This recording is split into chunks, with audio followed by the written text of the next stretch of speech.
Waking up in the crashed car felt like I had woken from one nightmare and entered another. I couldn't remember how I got there. All I knew was that something terrible had happened to Alice. The phone was dead. I'd have to find help on foot.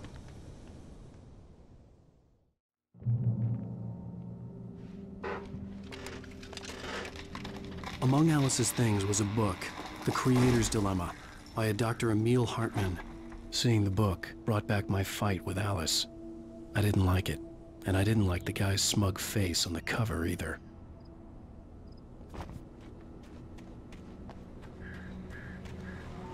The gas station was my best bet. They'd have a phone I could use.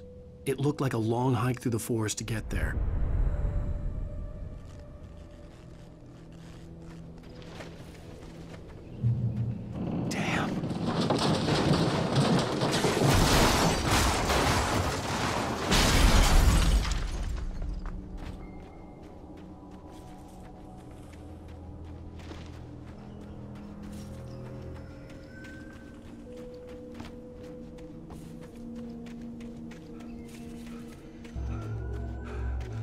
Hello?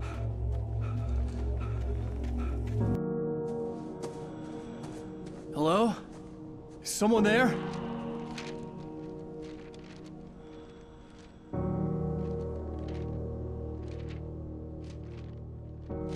The loose sheets of paper were pages from a manuscript entitled Departure. That was the name I planned to use for the next novel I had never gotten started. I was named the author. I hadn't written it. I couldn't remember writing it. In the scene on the page, the hero was attacked by an axe murderer in the woods at night.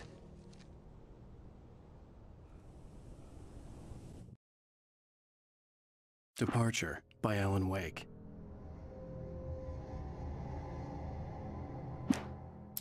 The man turned to face me. His face was covered in shadows. It was hard to make him out in the darkness of the forest that surrounded us, but the axe he lifted was plain to see. It glistened with the blood of his victim. He grinned madly. The shadows were alive, distorting his features. It was a scene from a nightmare, but I was awake.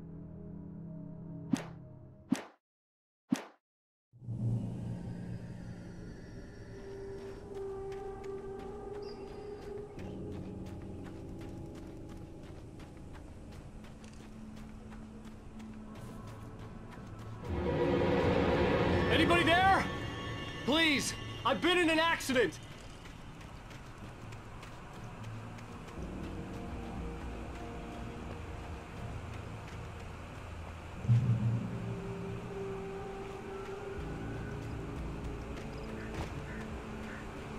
The lights up ahead were a good sign.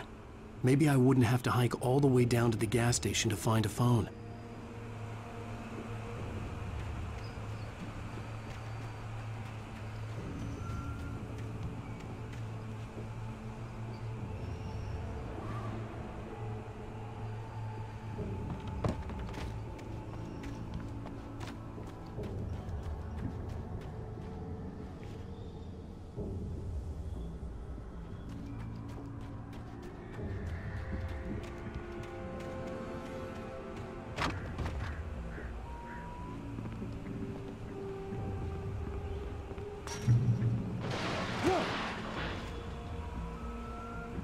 Anybody there?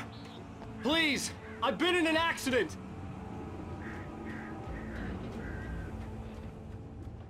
Hey! Hey, you! Phil! There's been an accident. I need help. Listen, Deposit. I need to... Premium cabins for rent in Brightfall! Oh, hell. Carl Stuckey. Pleased. To meet you. Non-refundable Reservation. deposit required. Fair and Square! Square.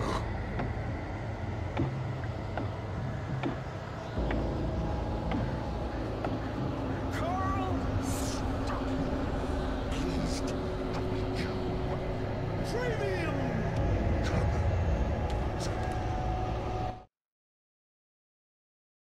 The Taken stood before me, It was impossible to focus on it, as if it stood in a blind spot caused by a brain tumor and eye disease. It was bleeding shadows like ink underwater, like a cloud of blood from a shark bite. I was terrified. I squeezed the flashlight like my life depended on it, willing it to stop coming any closer. Suddenly something gave, and the light seemed to shine brighter.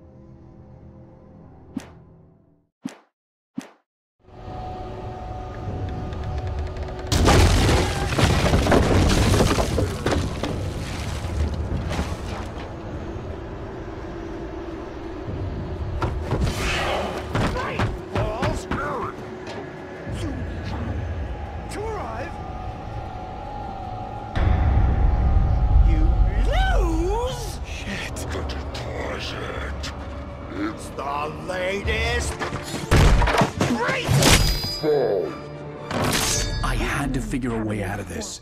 Any second now, and Stucky would be knocking on the door with his axe like Nicholson in The Shining.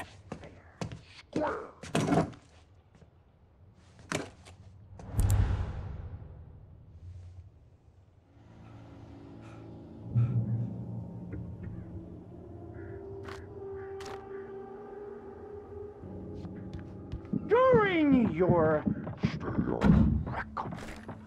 trying walking. It's the latest thing. Incontestably proven. Yes. Let you Braight-Fålls Sheriff Station. How may I... stone Hello? Hello? and keep those cholesterol levels low. This is bad.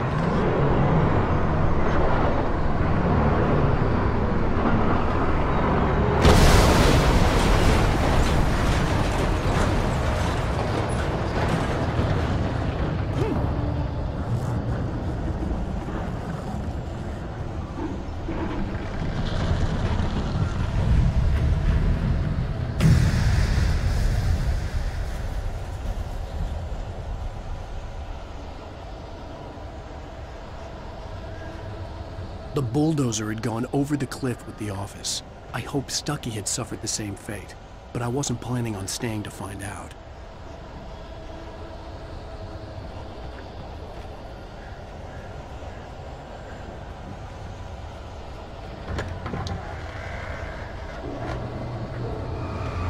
There were more of them.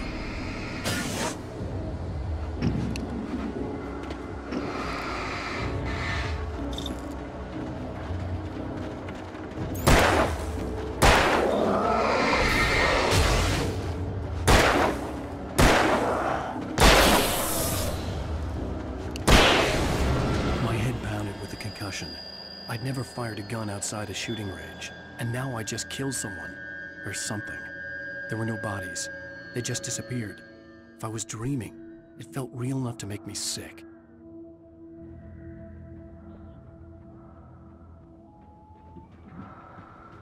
Eerie hand-painted graffiti was revealed by my flashlight. Someone had hidden a chest of supplies near it.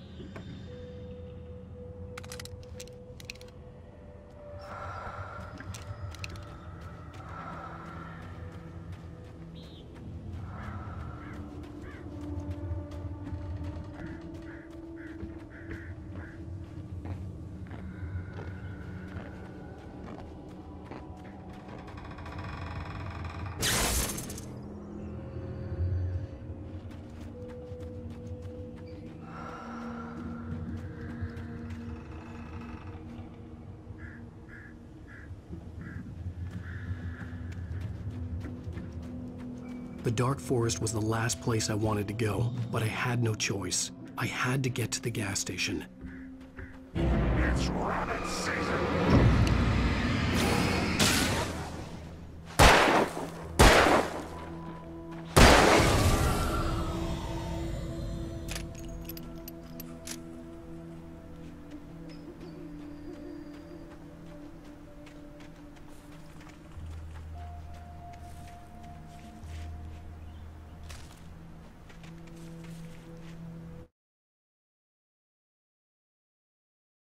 I heard them before I saw them, swooping down from the sky and screeching as they came. I spun around just as the cloud was upon me. For an instant, I stared into 100 dead eyes, black pearls glittering in the darkness. I raised the flashlight and the swarm exploded like fireworks. Feathers burned, turned into ash. I couldn't hear my scream above theirs.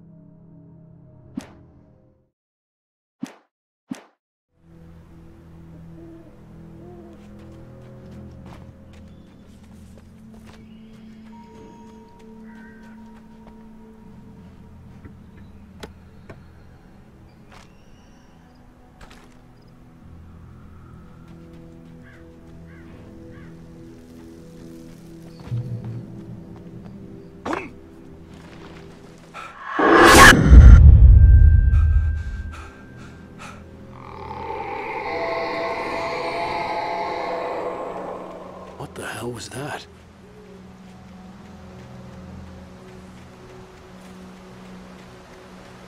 When I saw the river below, something uncoiled itself inside my head. I realized that I'd have to find a way across. I didn't even want to look at the water.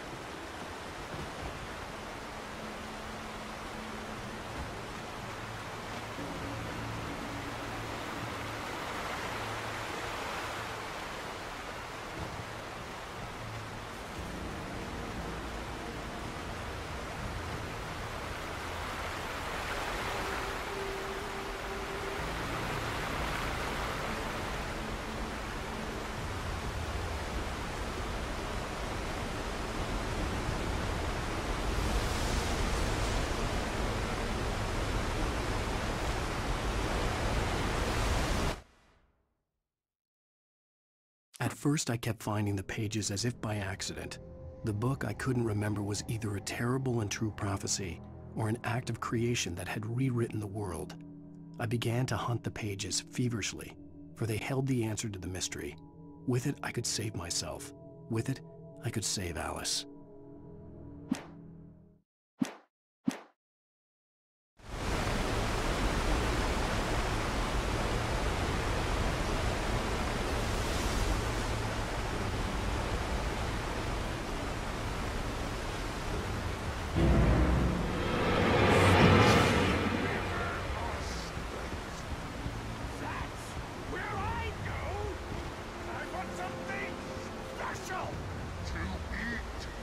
Stucky was still out there, in the dark, stalking me.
Taken.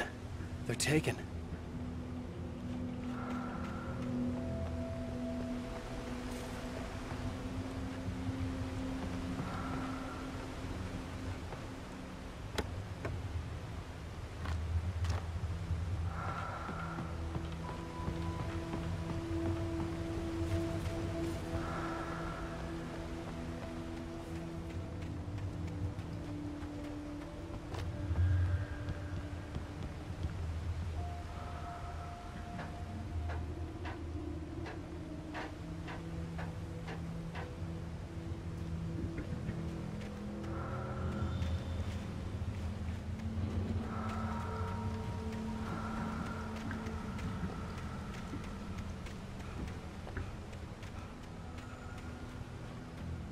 The staircase was broken. I had to make my way up some other way.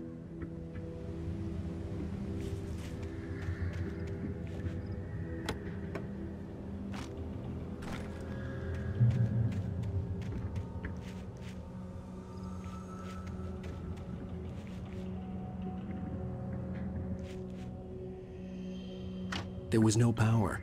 There was bound to be a generator somewhere at the logging site.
I stepped into the gas station's garage. It was dark and quiet.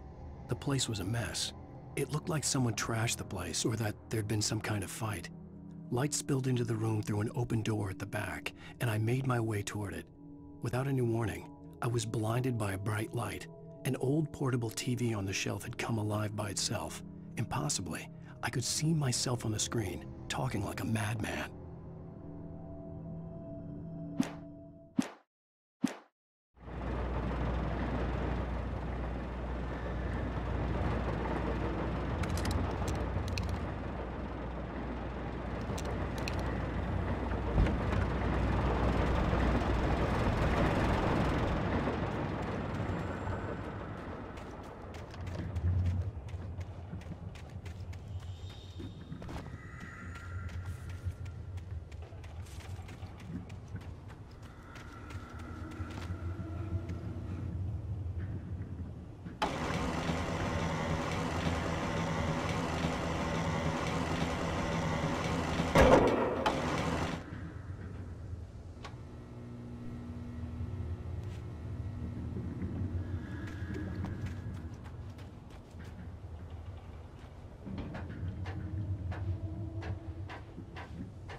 Well, I was just outside for a breath of fresh air, and what a night. I know most of you are probably in your beds by now, but if you're still up and around, take a moment. Step outside for a spell and breathe in deep. The weather is absolutely still. The sky is crystal clear. It's like the forest is quietly breathing along with you. As you listeners know, I'm a night owl, and it's on nights like this I wish I wasn't cooped up in the studio. Makes an old man like me wish I could just roam wild. But here I am, and who'd keep you company all night long if I weren't? It looks like I'm not the only one staying up late. Caller, you're on the air. Hey, Pat, it's Maurice Horton. Hello, Maurice. What are you up to? Well, I was just taking Toby on his walkies. Oh, isn't it beautiful out there? Sure, but Pat, the reason I called is that Toby heard something rustling in the undergrowth and took off after it, and I couldn't find it. Probably a rabbit. Sure. Toby loves rabbits. Well, sure. Anyway, I figured that, if anyone runs into Toby, they could grab him. My number's on his collar. And Toby's a friendly dog? Toby loves people. Usually he comes back, but we were pretty far from home, and it sounds like he went pretty wild there. Great dog, but he's just too dumb for his own good. Well, Maurice, it's out there now. Hope Toby comes home soon. Yeah, thanks, Pat.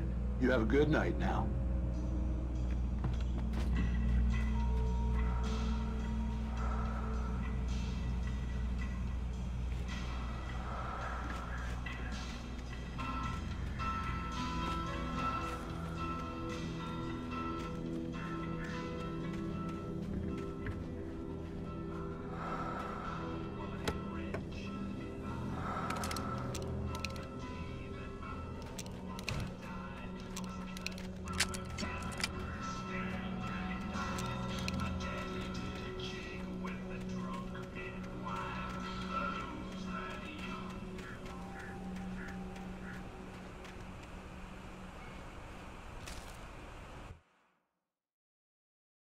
The cabin on Cauldron Lake?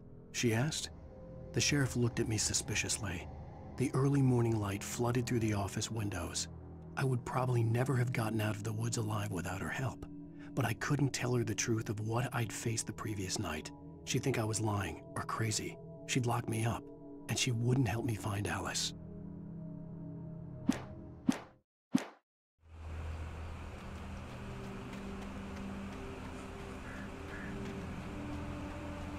The gas station was closer now, its light welcoming in the darkness. Paul makes the best dogs in the state. Belly Burster is the best with no contest. Monster Dog is second best. The famous dog is third.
Stucky spat on the garage floor and tried to shake the cobwebs from his head. Ever since the couple never showed to pick up the keys, things had been fuzzy. Something, a feeling caught his attention. Stucky looked up and stared as his brain tried in vain to process the horror before him. He stumbled back, knocking over a can of oil. A black pool spread across the floor while he struggled for a brief moment, then let go as the unrelenting darkness engulfed him.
Rose knew she had been gushing, but right now she didn't care. As far as she was concerned, her brief meeting with Alan Wake was literally the high point of her life. She watched as he got in the car with his wife. She was pretty, confident, at ease with Wake. Not like Rose. They were perfect for each other. She'd have given anything to be called their friend.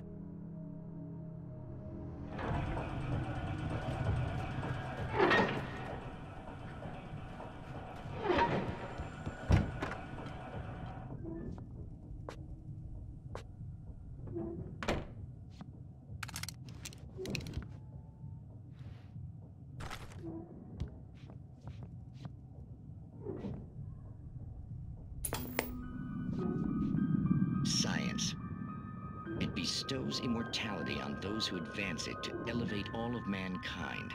Newton, Einstein, Sagan, princes among men.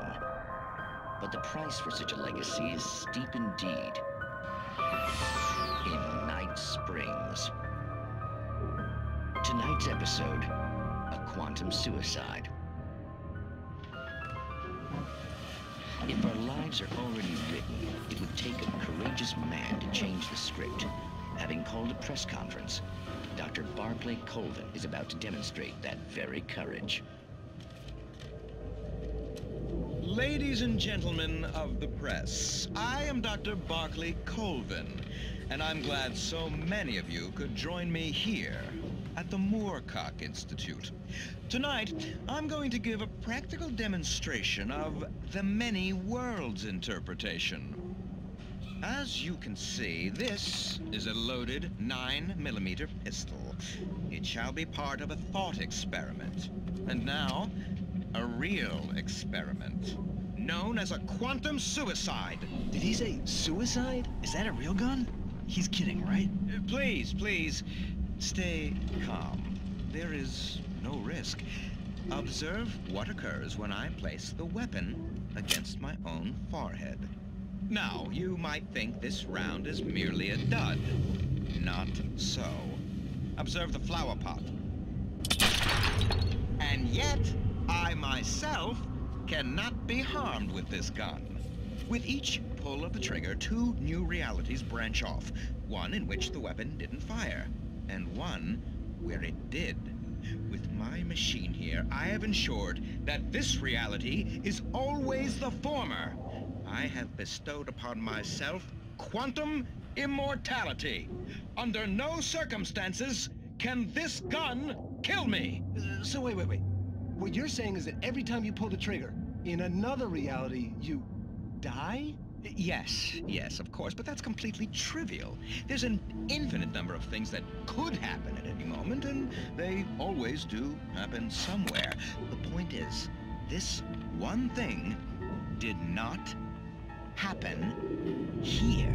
You're insane, Colvin. Insane? Insane? Hey, was this thing supposed to be plugged in? I stumbled on it. You fools! Gaze upon quantum immortality.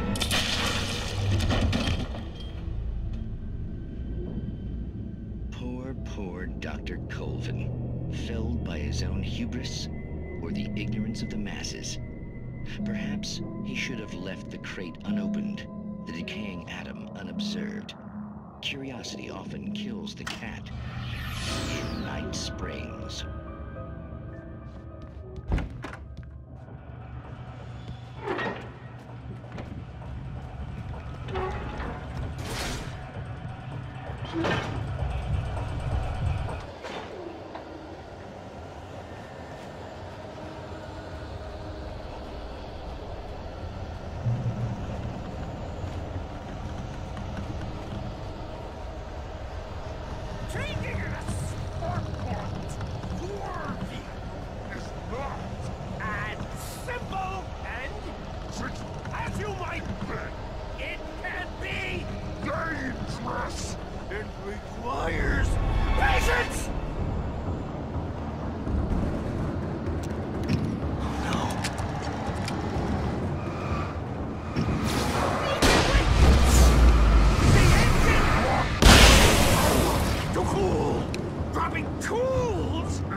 Stucky's body vanished, leaving behind only a lifetime of nightmares to come, assuming I'd reached the lights of the gas station alive.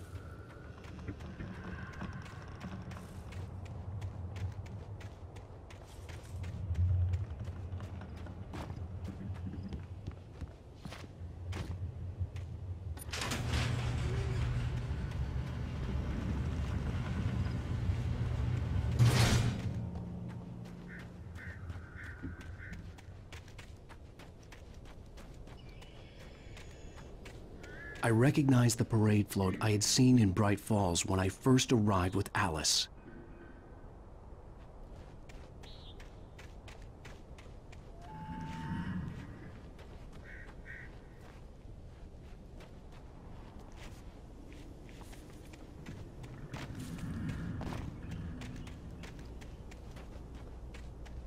After the insanity I had just experienced in the darkness, the lights of the gas station felt comforting. At least for a moment, the sane world reasserted itself.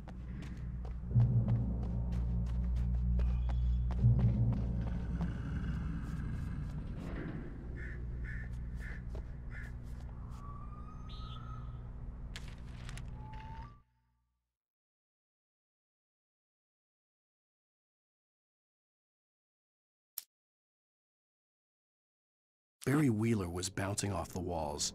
He jumped on a plane after his calls were ignored by both Al and Alice for several days. It could mean that they were both on a second honeymoon, but Barry didn't buy it. Al had been way too unstable for that, not sleeping, messed up. Barry had years of experience dealing with Alan Wake, and he couldn't ignore it. Something was wrong. The Deer Fest had been 2 weeks away when we arrived.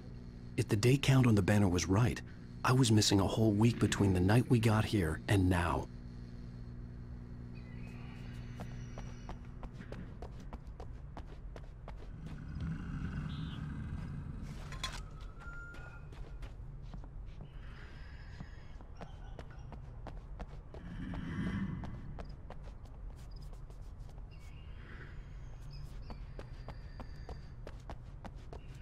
I had to get inside the gas station to find a phone to call for help.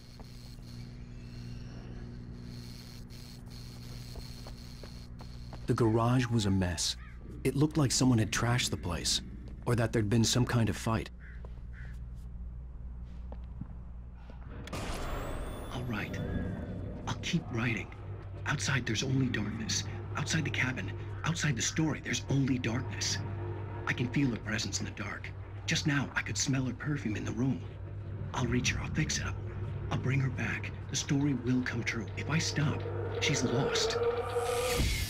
I don't believe this. It'd been me on the TV, talking crazy. Was I losing my mind?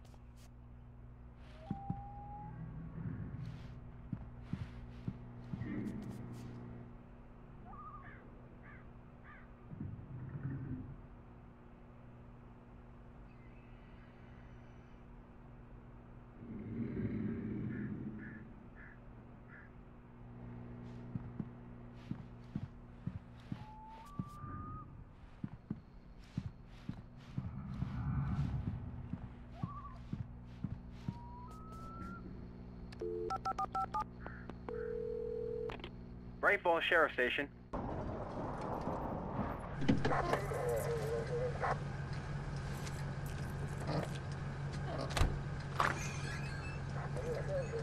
Oh, thank God, Sheriff.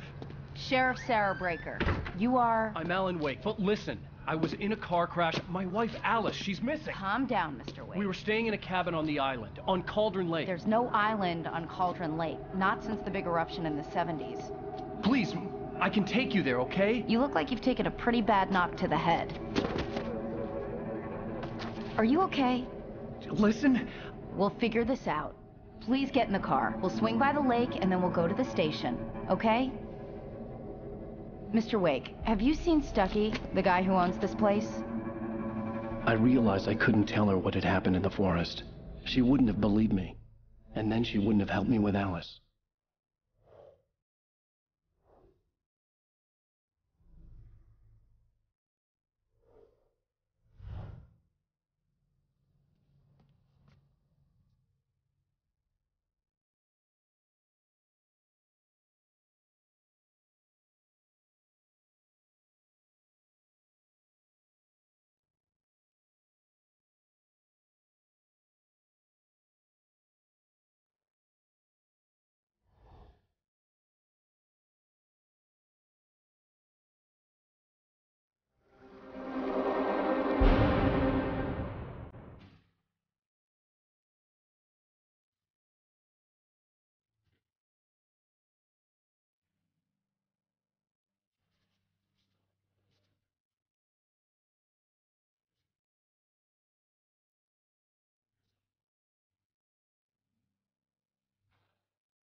can I be sure?